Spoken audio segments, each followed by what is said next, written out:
Muy bien, hermanos, vamos a orar un momentito, ¿les parece? Vamos a hacer una breve oración antes del mensaje que voy a compartir con ustedes hoy, que como lo anuncié el otro día, vamos a estar hablando acerca de unos hermanos gemelos muy famosos, de los cuales se pueden aprender pues muchas cosas. Te damos gracias, Padre Santo, por esta oportunidad maravillosa que nos estás permitiendo tener en esta tarde de poder reunirnos junto con otros hermanos, sabiendo que hay centenares, miles de hermanos detrás de estas pantallas, de esas cámaras, que están siguiendo también en tiempo real el culto y van a escuchar tu palabra junto con los hermanos que estamos aquí. Pedimos, Señor, que llegue todo bien, la señal, que no se caiga, Señor, y que en el nombre de Jesús tu palabra nos ministre y nos hable hoy directamente a nuestros corazones. En el nombre de Jesús, amén. Vamos a comenzar la primera lectura del culto de hoy o de la reunión del mensaje por Génesis capítulo 25. Génesis capítulo 25. Sin lugar a dudas, la pareja de hermanos más famosa de toda la Biblia fue la pareja de Esaú o Esaf, como se llama en su idioma original, y Jacob. También hay otro hermano gemelo en el Nuevo Testamento, pero no conocimos nunca al otro hermano, solamente conocimos a uno. Tomás, Dídimo, la palabra Dídimo significa gemelo, era hermano gemelo de otro. ¿Por qué el Señor solamente llamó a uno y no llamó a los dos hermanos gemelos para ser discípulos de Cristo? No tenemos la respuesta, solo el Señor lo sabe. Pero que Tomás era hermano gemelo de otro, eso seguro. Pero en Génesis, capítulo 25, a partir del verso 19, leemos el nacimiento de estos dos hermanos gemelos. Y dice así la palabra del Señor. Estos son los descendientes de Isaac, hijo de Abraham. Abraham engendró a Isaac, y era Isaac de 40 años cuando tomó por mujer a Rebeca, hija de Betuel, arameo de Padán Aram, hermana de Labán, arameo.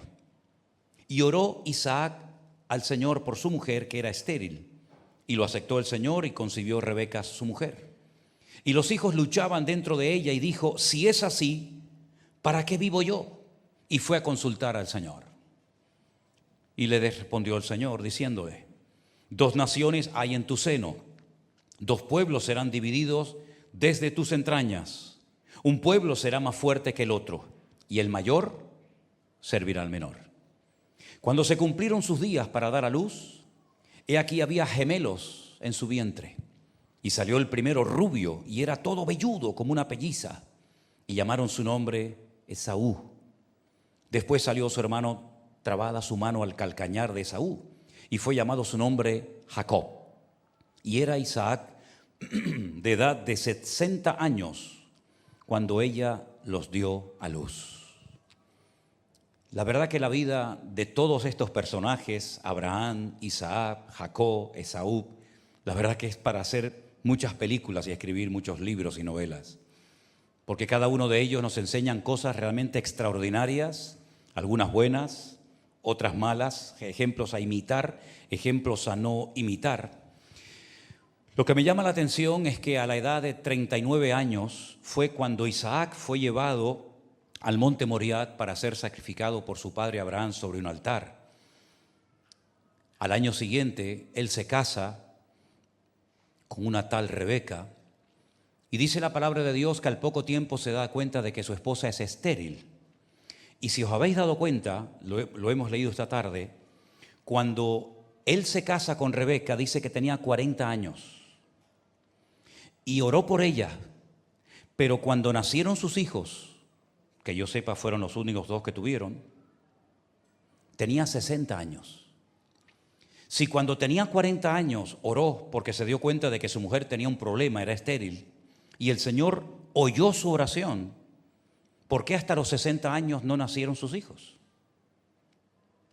Dios tiene que esperar 20 años para responder a una oración tan importante, a una sanidad tan importante como es sanar a Rebeca.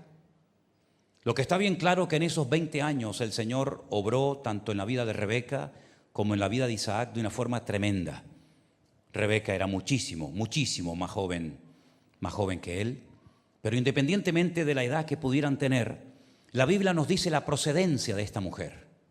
porque Abraham tenía una carga en su corazón, y es que no quería que su hijo se casara con las mujeres de Canaán, porque lo podían echar a perder, podían llevar su corazón a la idolatría. Y Abraham tenía esa carga, tenía ese dolor, y le pide a su criado de confianza, Eliezer, cuyo nombre significa el Señor es mi ayuda o mi ayudador, que vaya a la tierra de la cual salió Abraham y allí busque una mujer idónea para su hijo Isaac. El viaje era muy largo, fue cargado con abundancia de oro, de plata, muchos camellos, y también el viaje de regreso duró muchísimo tiempo. El asunto es que logró encontrar a la mujer idónea para el hijo de su amo. Esta mujer se llamaba Rebeca. Era hija de un tal Betuel, familiar de Abraham. Pero tenía un hermano que se llamaba Labán.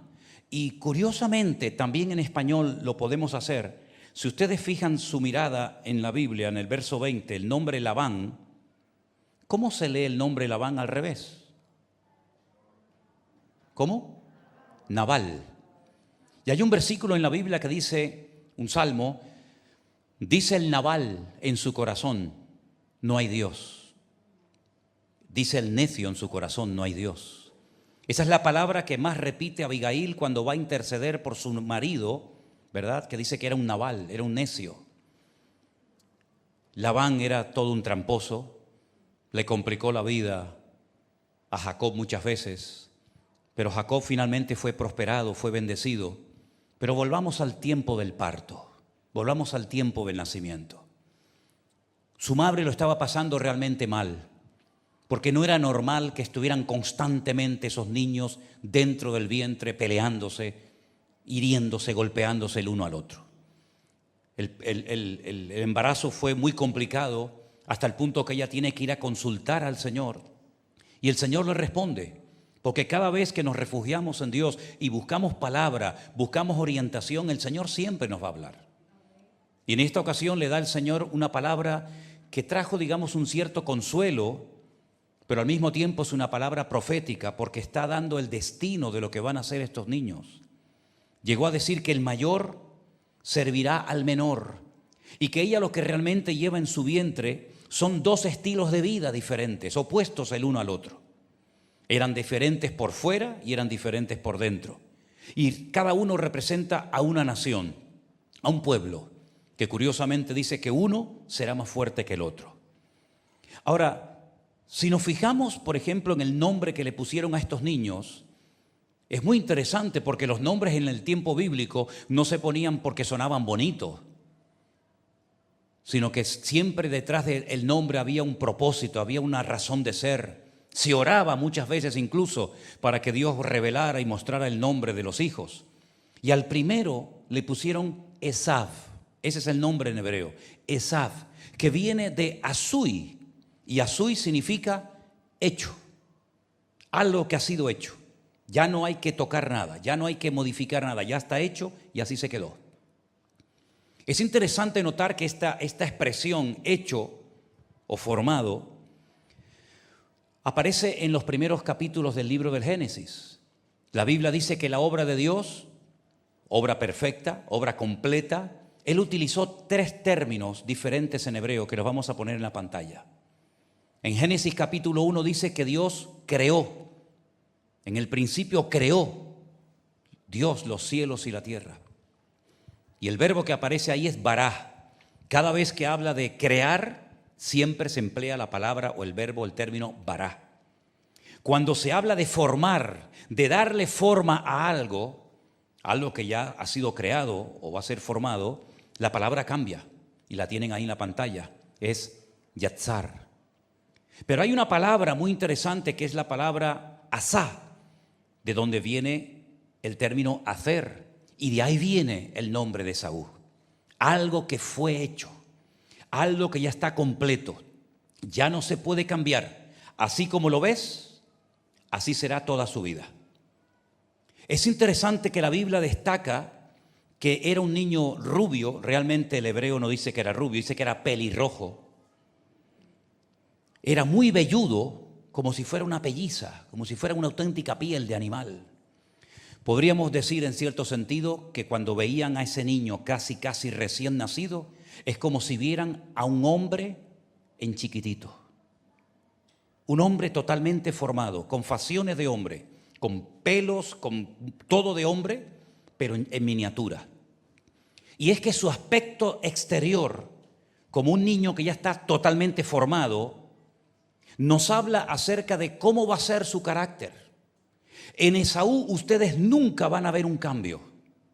Esaú siempre fue igual. Sin embargo, si comparamos a su hermano con él, a Jacob, la palabra Jacob viene de Jacob, que significa perseguir o conseguir algo que quieres obtener. Y así fue la vida de Jacob siempre peleando, siempre luchando por algo que quiere conseguir, llámese bendición, llámese esposa, llámese herencia, lo que sea. En la vida de Jacob hay un esfuerzo continuo, hay siempre una pelea, hay siempre un querer alcanzar algo, aunque a veces los métodos que utilizó no eran todo lo correcto que digamos, pero vemos en Jacob que él quiere crecer, a él le interesa alcanzar la bendición. Es capaz de mentirle a su padre, es capaz de hacer ahí un medio negocio con su hermano, porque él lo que quiere es obtener la bendición a toda costa. Cuando pelea con aquel varón, dice la Biblia que estuvo toda la noche peleando, dice: no te dejaré hasta que no me bendigas. La vida de Jacob fue una lucha continua, fue una vida difícil y dura. Él mismo le dice eso a Faraón.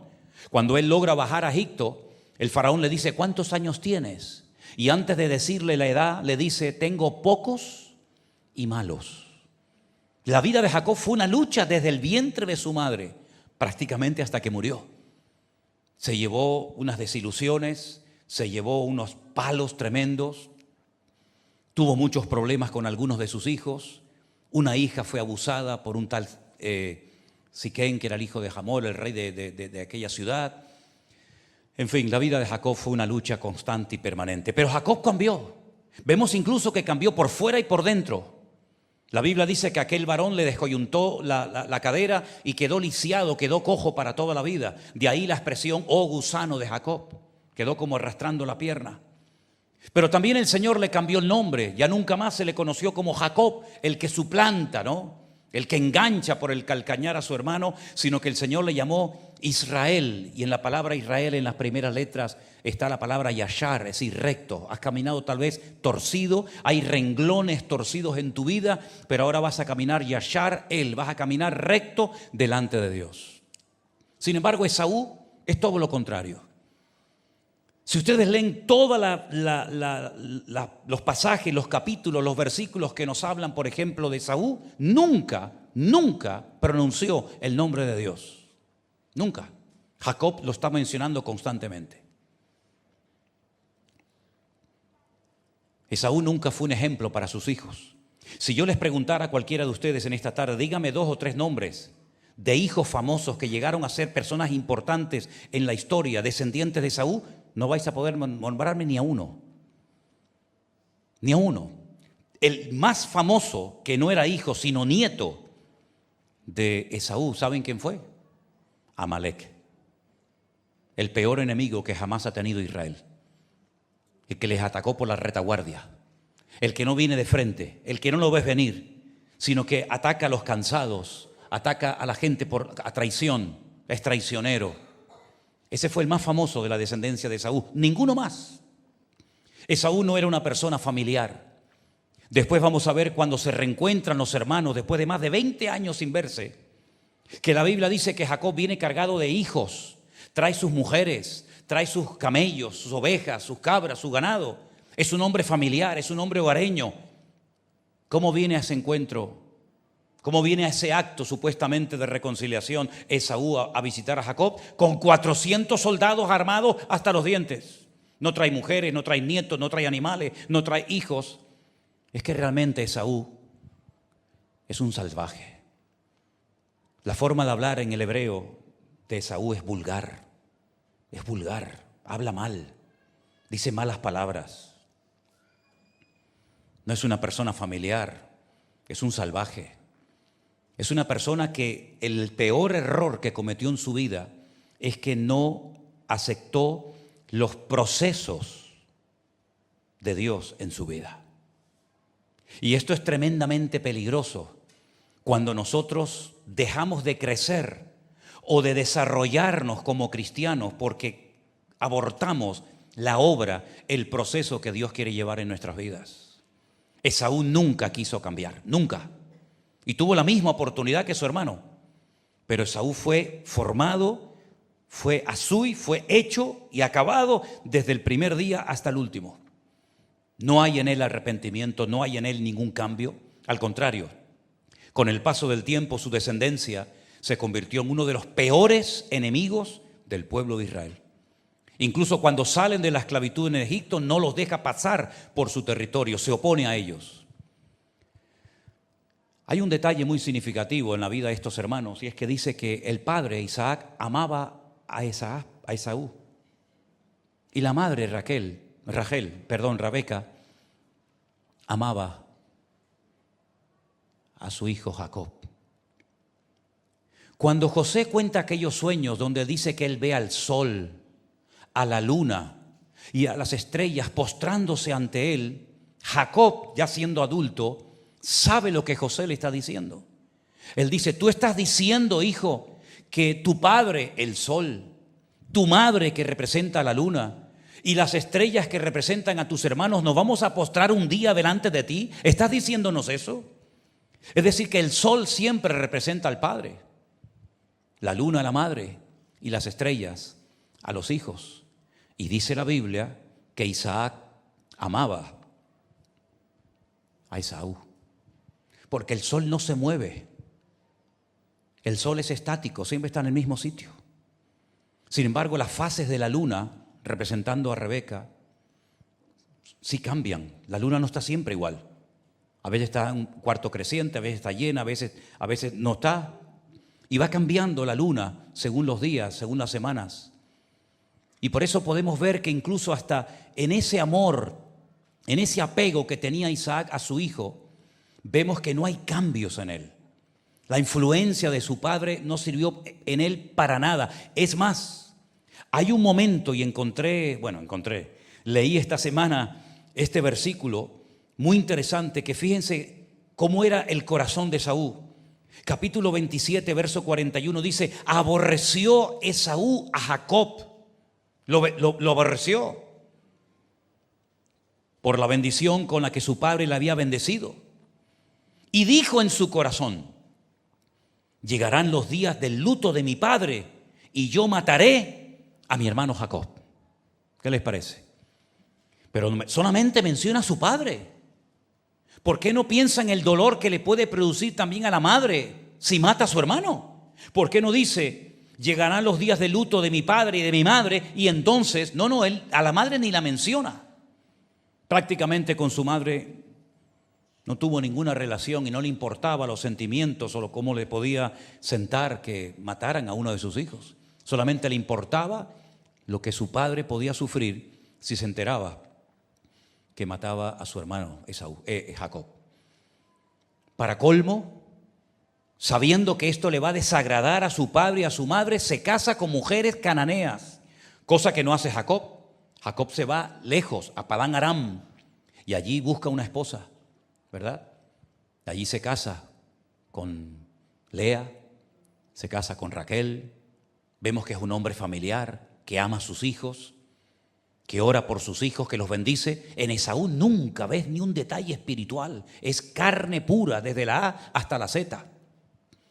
La Biblia en el Nuevo Testamento lo describe como un profano, como un hombre que no tiene ningún respeto, ningún temor a Dios, ni a lo que Dios representa, hace o dice. Esaú es capaz de vender, no por dinero, sino por un simple plato de comida, lentejas, su primogenitura, porque no es un hombre que le importa lo espiritual. No es un hombre que tiene visión de futuro, no le importa lo que es trascendental en la vida. A él le importa el aquí, ahora y ya. Ese es el espíritu de Esaú. El que quiere las cosas ya, el que no está dispuesto a esperar, el que no está dispuesto a esperar un trato de Dios, un cambio interior para poder alcanzar mayores bendiciones. Porque hay bendiciones que se alcanzan en un nivel de madurez y hay otras que no vienen a menos que crezca espiritualmente hablando. Así como te lo digo de claro.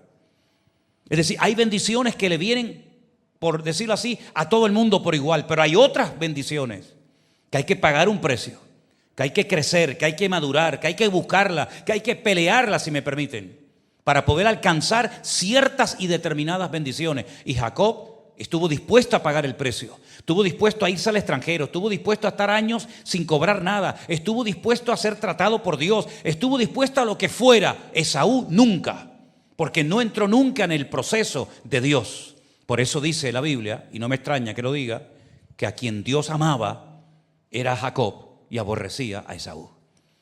Porque son dos estilos de vida completamente diferentes, dos conceptos contrarios que nunca se van a encontrar. Y es interesante notar, porque dice la Biblia que cuando por fin se encontraron después de más de 20 años sin verse, Jacob todavía tenía miedo en su corazón, porque sabía que Esaú tenía una característica que hace mucho daño a la gente que tiene ese defecto en su carácter, y es que era rencoroso. Esaú era una persona rencorosa, y las personas rencorosas son personas amargadas, y las personas amargadas y rencorosas son gente peligrosa, que contagian a los demás. Por eso toda la descendencia de Esaú fue un desastre. ¿Qué quedó de Esaú? Nada, absolutamente nada. Fíjate que Edom viene también de Adán, se escribe exactamente igual, salvo una pequeña letra. Adán y Edom es igual. Pero Adán, pronunciado así, es humano, ser humano, y Edom significa rojo, porque a Esaú le encantaba derramar sangre. No es una persona pacífica, no es una persona amorosa, como dije antes, no es familiar. Por lo tanto, ¿qué ejemplo le va a dar a sus hijos? Ninguno. Sin embargo, Jacob bendijo a sus hijos. Jacob ministró muchas veces a sus hijos. Jacob fue un ejemplo. La Biblia habla del Dios de Abraham, del Dios de Isaac, del Dios de Jacob. Nunca habla del Dios de Esaú, porque no tenía ningún Dios. Era un auténtico salvaje. Y estamos viendo cómo en estos dos muchachos, a pesar de que nacen en el mismo hogar, el mismo padre y la misma madre, son completamente diferentes por fuera y por dentro. Esaú, al rechazar el trato de Dios en su vida, fue una persona que lamentablemente se juntó con malas compañías. ¿Y saben ya lo peor de lo peor? ¿Saben con quién terminó casándose? Tenía varias mujeres, pero para colmo añadió un pecado más todavía a su vida. Como decía mi padre, Dios los cría y el diablo los junta. Se casó con una hija de Ismael. De Guatemala a Guatapeor. Con una hija de Ismael, otro salvaje, que la Biblia lo define así: Pere Adán, salvaje hombre. Se juntó la casa de Esaú, se juntó la casa de Ismael, y eso fue un cóctel molotov que hasta el día de hoy estamos viendo las consecuencias. Tremendo.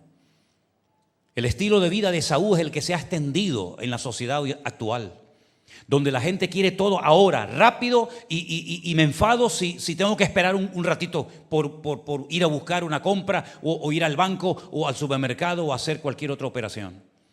Ese es el estilo de vida que impera hoy en día en la sociedad, en los jóvenes, en la gente hoy en día. No quiero esperar, tiene que ser aquí, ahora, rápido. Sin embargo, el de Jacob es poco a poco. Hay una expresión impresionante en el libro del Génesis, en el capítulo 33, que os la voy a poner ahí en la pantalla para que se la aprendan de memoria. Yo les voy a decir lo que significa, no se preocupe. En Génesis capítulo 33, el verso 14, cuando se produce esa reconciliación aparentemente, entre los dos hermanos que llevan años sin verse ni hablarse, Esaú está empeñado en que vaya con él.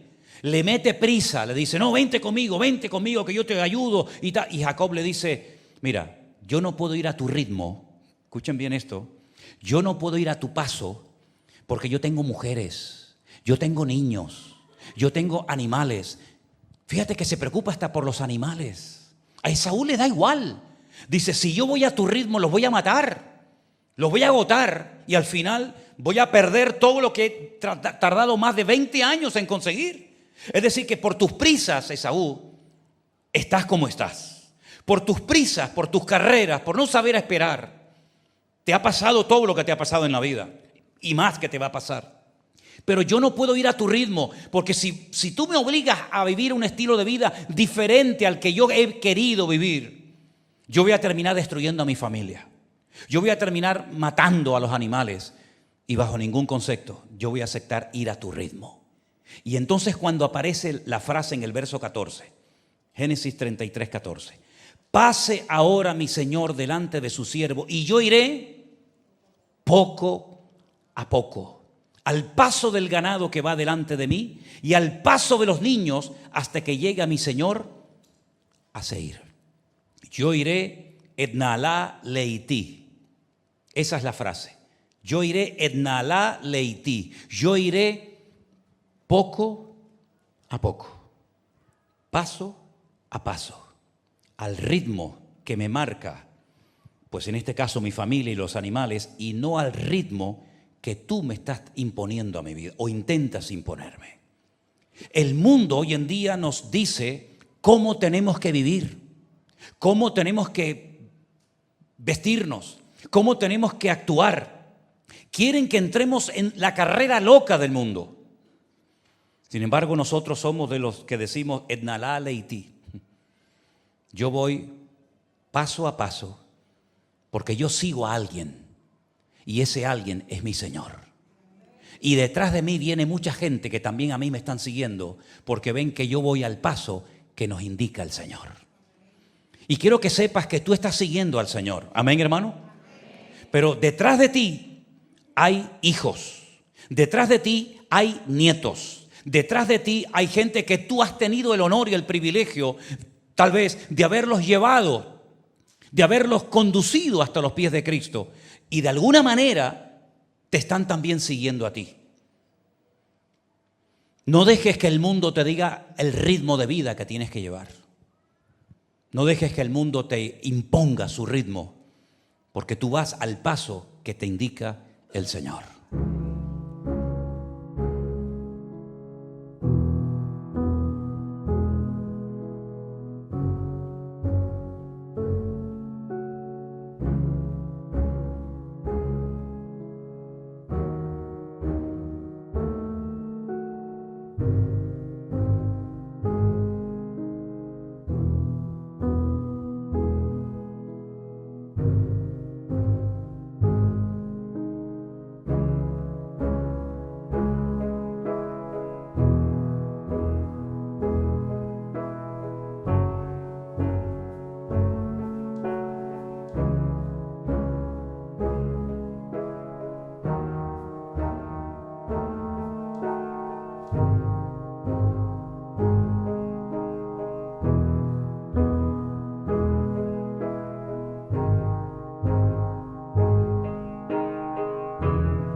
Y puse ahí no solamente la frase, sino un número. Ustedes saben que en hebreo las letras tienen un valor numérico. Ponlo otra vez, por favor. Las letras tienen un valor numérico. Y si ponemos el valor numérico de cada una de las letras en hebreo y de toda esa frase, et nala leiti, el valor es 541. Y saben que el nombre Israel, si sacamos y extraemos el valor numérico del nombre Israel, da exactamente igual 541. En otras palabras, es el Señor el que tiene que decirnos si tenemos que pararnos, correr, hablar, sentarnos, llorar, reír o lo que sea. Nosotros no vamos por la vida como un caballo desbocado, impulsado por emociones y sentimientos o por modas, manipulado por los medios de comunicación, sino que nosotros vamos siguiendo los pasos que nos va trazando el Señor Jesucristo. Y si otro va más rápido que tú y te adelanta, no te preocupes. El Señor tiene un plan y un propósito para cada uno de nosotros. Y a unos les hace correr más que a otros. Y a otros los pone en un área y a otros los pone en otro área. Pero sea como sea, pídele de corazón al Señor: Señor, yo quiero aceptar y gozarme en los procesos y en los cambios que tú tienes preparados para mi vida. Hasta el nombre ya dije que le cambió. Ahora te vas a llamar diferente. Ya no te van a llamar Jacob, sino que ahora vas a ser Israel. Y si uno estudia la descendencia de Jacob o de Israel, claro que podría uno nombrar no uno, ni dos, ni 100, ni 200. Podría nombrar miles y miles de personas que fueron bendecidas, que fueron descendientes de Israel y que impactaron la historia. Y el que más impactó la historia y el que más cambió, que salió de los lomos de Jacob, de los lomos de Israel, ¿saben quién fue?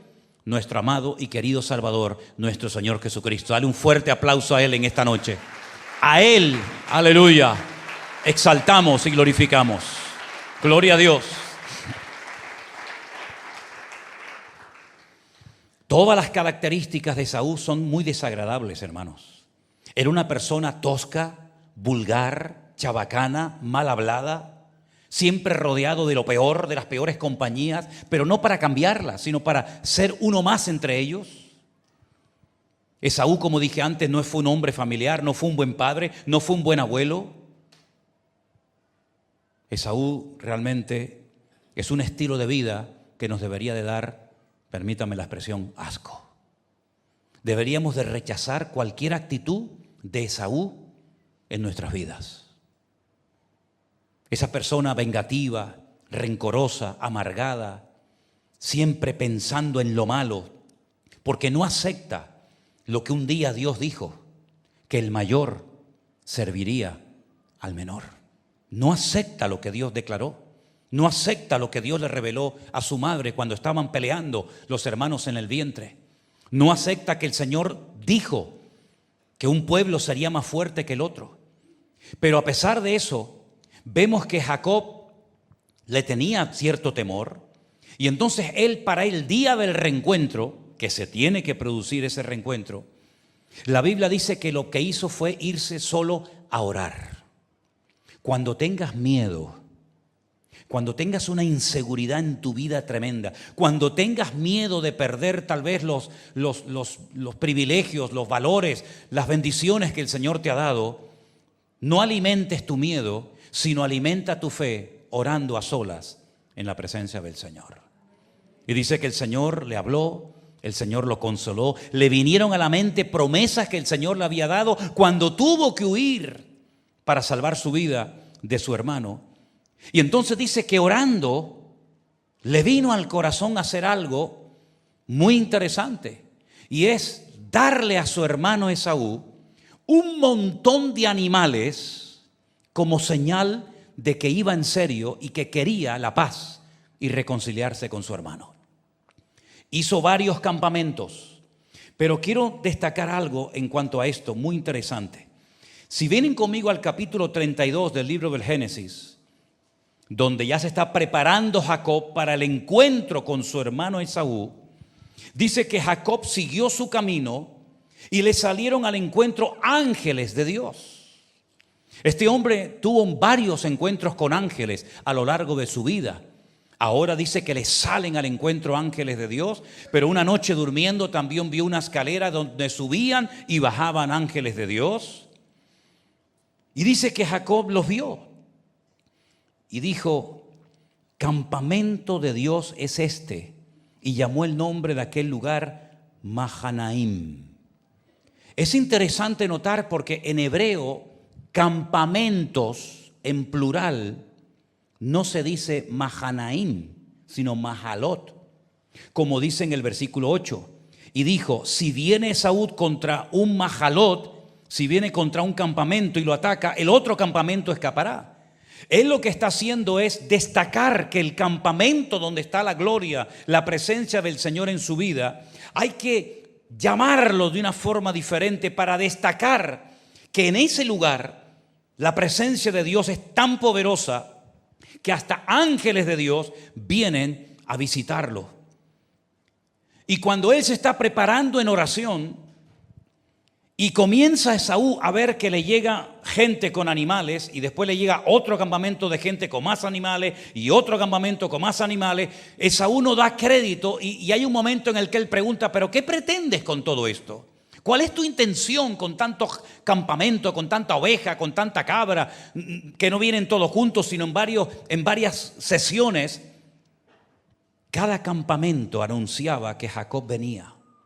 Cada campamento de niños, de mujeres y de animales era como un botón de muestra del amor, del deseo genuino que había en el corazón de Jacob de reconciliarse con su hermano. Aquellos mensajeros que iban y le decían: mira, estas ovejas, estas cabras y estos camellos son para ti de parte de tu hermano. Y cuando en el horizonte volvía a ver otro montón de ovejas y otro montón de animales, y le decían: esto es un regalo que tu hermano te hace, porque tu hermano va a venir.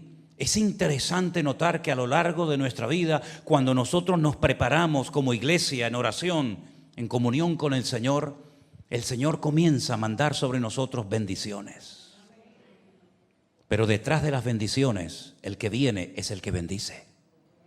Y hay gente que se queda con las bendiciones, pero se olvidan del que da las bendiciones. Porque el primer campamento era el anuncio de que venía otro más. Y el segundo era el anuncio de que venía otro más. Pero finalmente, el mejor regalo, sin lugar a dudas, era la misma presencia, la misma persona de Jacob que se reencuentra con su hermano. Y allí hay expresiones interesantísimas. Porque por un lado Jacob dice: todo esto me lo ha dado Dios. Gracias a Dios tengo mujeres. Gracias al Señor he prosperado y he sido bendecido. Gracias a Dios. Y continuamente está mencionando a Dios. Pero Esaú es incapaz, aunque sea para quedar bien por un instante, de decir: bueno, gracias a Dios. Nunca, repito, Esaú mencionó el nombre de Dios. Nunca, jamás. Porque fue un Asui. ¿Se acuerdan lo que les dije al principio? Desde el que nació ya estaba hecho.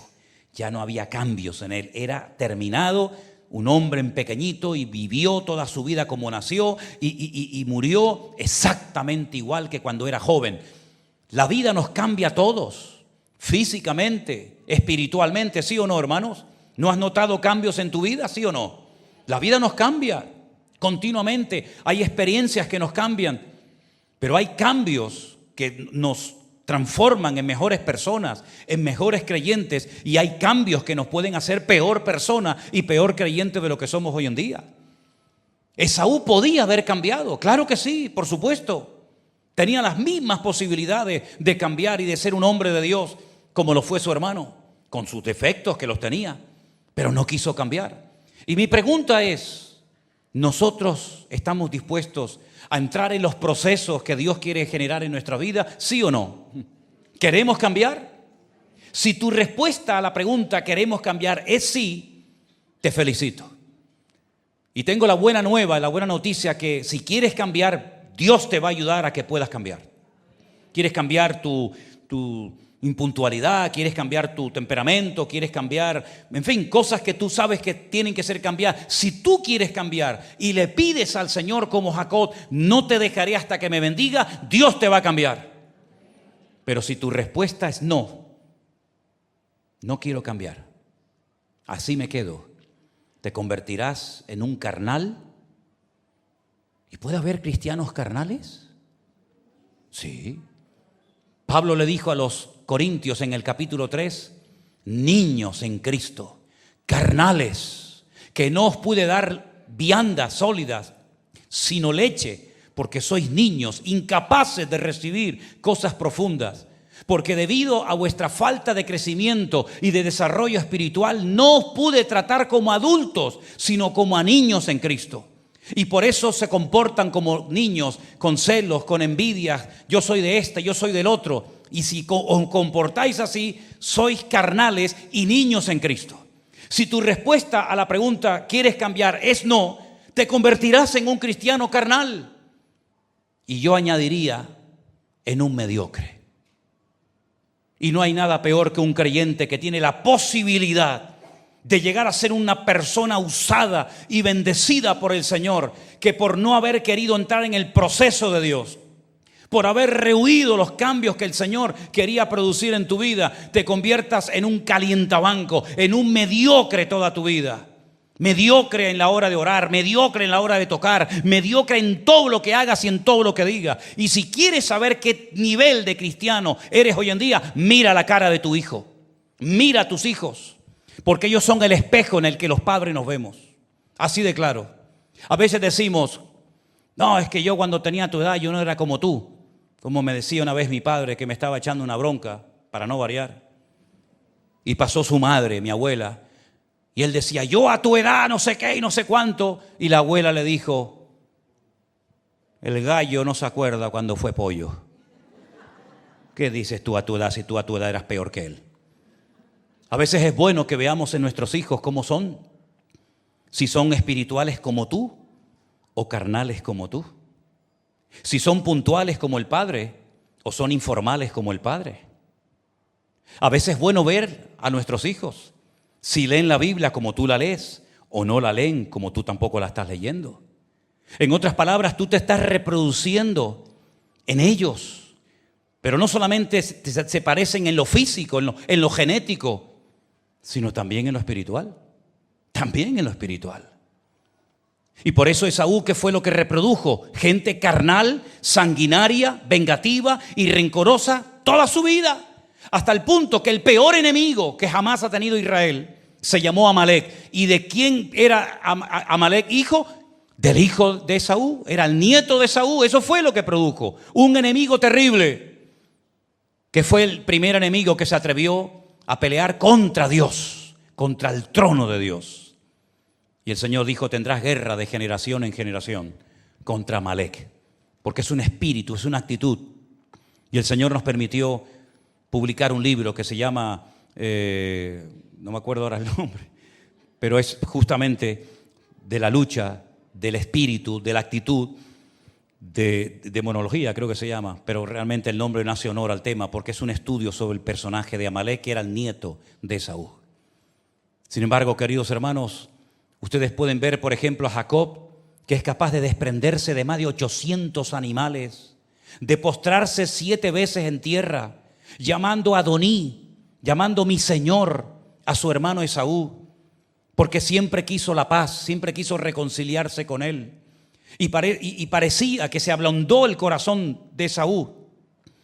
Pero hermanos, la cabra siempre tira al monte. En cuanto una persona baja la guardia, sale la carne, sale tu verdadero ego. Por eso hay a veces creyentes que se encuentran con otros creyentes que se apartaron hace años de los caminos del Señor y se quedan sorprendidos ante sus reacciones. Y te quedas con la boca abierta diciendo, pero ni siquiera nos podemos saludar, ni siquiera nos podemos dar la mano o un beso. No, porque tarde o temprano, cuando nos apartamos de los caminos del Señor y le damos lugar a nuestra rebeldía interior, nuestros complejos nos vuelven a dominar y la carnalidad se posiciona en el trono de nuestro corazón y nos convertimos en personajes como Esaú, personas tremendamente peligrosas y conflictivas. Qué triste, ¿verdad? Teniendo el futuro en la mano, teniendo la posibilidad de haber podido llegar a ser un hombre de Dios, terminó amargado, porque si habéis prestado a la lectura que se leyó esta tarde, dice que llegó un momento en el que lloró, porque se dio cuenta del disparate que cometió vendiendo su primogenitura. Se dio cuenta de que se había equivocado durante toda su vida. Dice, pero ya era demasiado tarde para el arrepentimiento. Qué triste, ¿eh? Cuando ya es demasiado tarde para que te arrepientas. Ya no tienes tiempo ni para arrepentirte. Ya has cruzado la línea y ya no hay marcha atrás. Por eso dice la Escritura, si oyereis hoy su voz, no endurezcáis vuestros corazones. Amén, hermano. Que el Señor nos ayude a todos y a cada uno de nosotros a decirle al Señor, Señor, cámbiame. Hasta el último momento de mi vida, cámbiame. Y quiero terminar destacando para mí algo que es tremendamente importante. Porque a veces podemos decir algo con las palabras, pero si el ejemplo que damos no avala el mensaje, ese mensaje no tiene ninguna credibilidad. Es más, yo soy de la opinión de que ya hemos llegado todos, unos más, otros menos, pero más o menos todos, a un punto en nuestra vida en el que ya no deberíamos de hablar desde la plataforma de la teoría. Yo creo que a partir de ahora deberíamos de hablar de nuestras propias experiencias, porque esas son las que le dan credibilidad a tu vida cristiana. No hables de que hay que orar si tú no eres un hombre de oración. No hables de que hay que evangelizar si tú no evangelizas. No hables de que hay que ser generoso si tú eres un hombre de puño cerrado. Es decir, habla desde tus experiencias personales, de los cambios genuinos que se han producido en tu vida, porque esos son los mensajes que tendrán contundencia y cambio en tu vida y en el mundo espiritual. Llegó el momento que se reconciliaron los hermanos, pero no te olvides, Jacob venía arropado por toda su familia. Esaú no trajo ni a un familiar, no trajo ni a un hijo, no trajo ni a una esposa, no trajo ni a un nieto, no trajo a nadie. Trajo a 400 maleantes.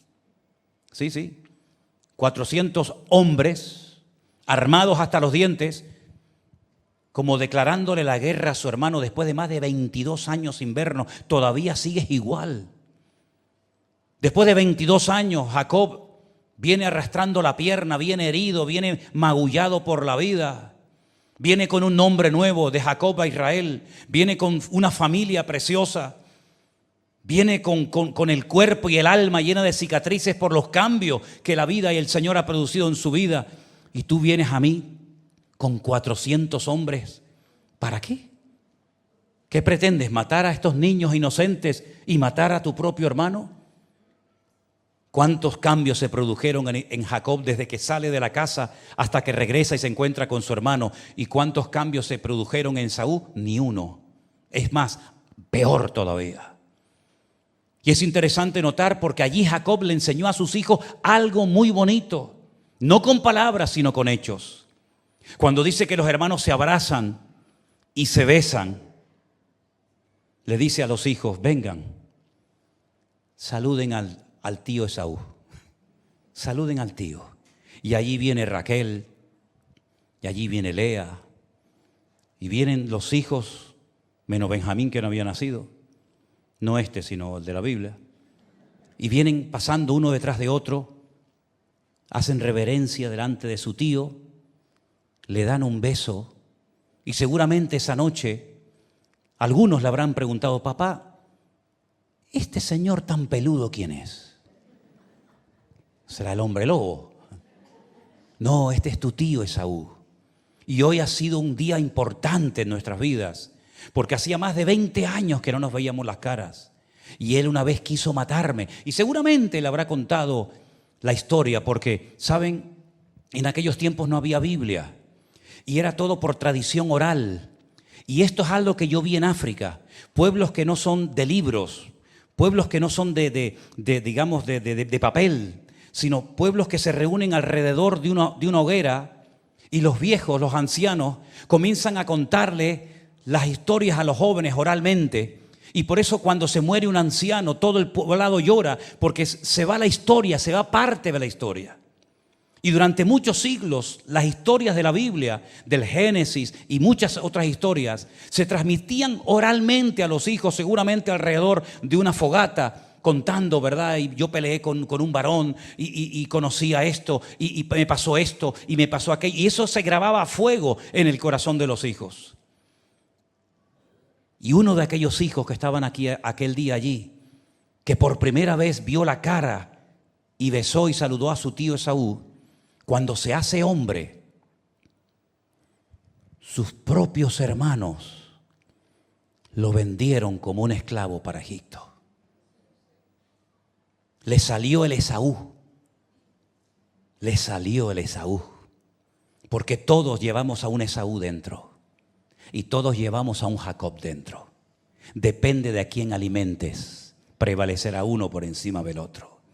Y llegó un momento cuando el Señor estaba hablando a través de la vida de uno de los hermanos de José. Y él abría su corazón a sus hermanos, sino a quién se los va a abrir. Y les contaba sus sueños, y les contaba lo que el Señor les decía. Y comenzaron a tenerlo en baja estima. Y les cambió el semblante, como a Caín le cambió el semblante cuando el Señor bendecía a Abel. Y dice la Biblia que comenzaron a tenerle celos y envidia, y comenzaron a utilizar un mote. Ahí viene el soñador. Incluso planearon matarlo, exactamente igual que Esaú quiso matar a su hermano. Exactamente el mismo espíritu de Esaú, ahora en ellos. Y querían matarlo y quitar de en medio a José. Finalmente, gracias al Señor, uno de ellos, Rubén, le salvó la vida y lo venden y se lo llevan como esclavo a Egipto. Pero años más tarde se tiene que volver a producir el reencuentro, ya no el de Jacob con Esaú, que ya se ha producido tiempo atrás. Ahora es el reencuentro de los hermanos que han vendido a José con José, que es un hombre importante, un hombre bendecido, porque él sabe que no lo llevaron sus hermanos a Egipto, sino fue la mano y la misericordia de Dios. Y es como que se repite la historia. Rechazado por el hermano, tengo que huir, buscarme la vida, pero vengo bendecido, vengo transformado. Ahora José otra vez es rechazado por sus hermanos, a punto de que lo maten, pero ahora Dios lo ha bendecido, Dios lo ha prosperado, y ahora vienen sus hermanos al reencuentro. Y entonces dice la Biblia que es allí donde José perdona y se reconcilia con sus hermanos. ¿Dónde aprendió esa lección? ¿En qué iglesia la aprendió? ¿En qué escuela dominical le enseñaron que hay que perdonar? En ninguna. Pero sí la aprendió en el hogar. Sí aprendió que su hermano, que su tío estuvo a punto de matar a su padre, pero se produjo la reconciliación. Y entonces, así como Jacob bendice y prospera a sus hermanos, ahora José prospera y bendice a sus hermanos, llamándolos y dándoles las mejores tierras de Egipto, donde viven mucho tiempo como si fueran auténticos millonarios. Hay lecciones en la vida que no las enseñes con tus labios, enséñalas con tu vida y con tu testimonio. Que el Señor nos ayude a decirle: Señor, yo quiero entrar en tu proceso y quiero que tú cambies mi vida, porque yo no quiero ser como el sol que siempre está igual. Si tengo que cambiar, y si me tienes que moldear, y si me tienes que triturar y moldearme por medio de pruebas, les recuerdo que la Biblia dice que aunque era hijo, por lo que padeció, aprendió obediencia. Y se refiere al Señor Jesús. ¿Cuánto más el Señor tendrá que obrar en nuestra vida? Hasta el último minuto de nuestra vida, el Señor tendrá que moldearnos y hacernos a la imagen de su Hijo Jesús. ¿Cuántos dicen amén? Cierra tus ojos ahí donde estás. Y en esta tarde dile al Señor: Señor, ayúdame, Padre, ayúdame, Señor, a no huir de tu trato, a no huir del trato, de los cambios que tú quieres llevar a cabo en mi vida, Señor. Yo estoy dispuesto a ir en nada de ti, poco a poco, paso a paso, al ritmo que tú me vas marcando. No voy a correr más de la cuenta. No voy a precipitarme. No voy a actuar en la carne por un impulso, por una emoción pasajera, sino que solamente me voy a mover por tu Espíritu Santo que mora en mí. Porque dice la palabra del Señor que los verdaderos hijos de Dios son los que son guiados, dirigidos, controlados por el Espíritu de Dios. Estos son los verdaderos hijos de Dios, dice la Escritura. Así que, mis queridos hermanos, oremos en esta tarde al Señor para que el Señor arranque de nuestra vida toda actitud de Esaú y que no nos veamos ya hechos, formados, terminados, sino que todavía digamos: ay de mí, Señor, ay de mí, Señor. Como dijo aquel profeta: ay de mí, que siendo hombre inmundo de labios he visto tu gloria. Ay de mí sin anuncio el Evangelio, porque la obligación me ha sido impuesta. Ay de nosotros cuando huimos y queremos escapar, salir corriendo de un cambio, de un proceso que Dios quería hacer en nuestra vida. Ay de nosotros cuando pensamos que cambiando de iglesia ya arreglo el problema. Y el problema te lo llevas a donde vayas. ¿O es que no vemos a gente que se ha ido de iglesias y están igual o peor que antes de irse? Porque el que cambia no es la iglesia, el que cambia es el Señor. Es el que trae libertad a tu vida, el que trae libertad a tus pensamientos, el que trae libertad de verdad a tu corazón. De tal manera que aunque estés bajo el yugo de Labán, de tal manera que tengas que huir, podrás decir: el Señor está conmigo y me ha dado un nombre nuevo. Y por eso yo le alabo y lo glorifico, Jesús. Aleluya. Gracias, Señor, porque tú has venido para cambiarnos, para moldearnos. Tú has venido, Señor, para darnos una vida auténtica y genuina. Pero todo tiene que tener su tiempo y su lugar. Y por eso te pedimos, Señor, enséñanos a ir a tu ritmo, a tu paso. No ir demasiado lento, tampoco demasiado rápido a la carrera, sino aprender a seguir tu ritmo, Señor. Seguirte a ti a donde quiera que vayas, sabiendo que tú estarás conmigo todos los días hasta el fin del mundo. Ayúdanos, Señor, a poner en práctica tu palabra, a no vender nuestras bendiciones por un plato de lentejas, a no hipotecar nuestra libertad en Cristo por un momento de placer, a no perder la bendición del cielo del Padre por llenar temporalmente un hueco en mi corazón. Ayúdame, Señor, a pelear por la bendición y a retenerla, Señor, y a compartirla, porque Jacob, tu siervo, murió bendiciendo a sus hijos. Se apoyó sobre su bordón, se sentó en su cama y terminó sus días bendiciendo a su descendencia. Y así queremos ser nosotros, portadores de bendición. Que a donde vayamos seamos portadores de bendición. Que el mundo no nos robe la primogenitura, la bendición de lo alto, sino que peleemos la buena batalla, acabemos la carrera y mantengamos la fe. En el nombre de tu amado Hijo Jesús. Amén y amén. Nos ponemos de pie, queridos hermanos. Gracias, Señor Jesús. Bendito sea el nombre del Señor. Saluda a tu hermano en esta tarde y el hermano: ¿quieres cambiar? Pregúntale. ¿Quieres cambiar? Pues adelante, aleluya. Hay victoria, hay bendición en el camino para los que quieren cambiar.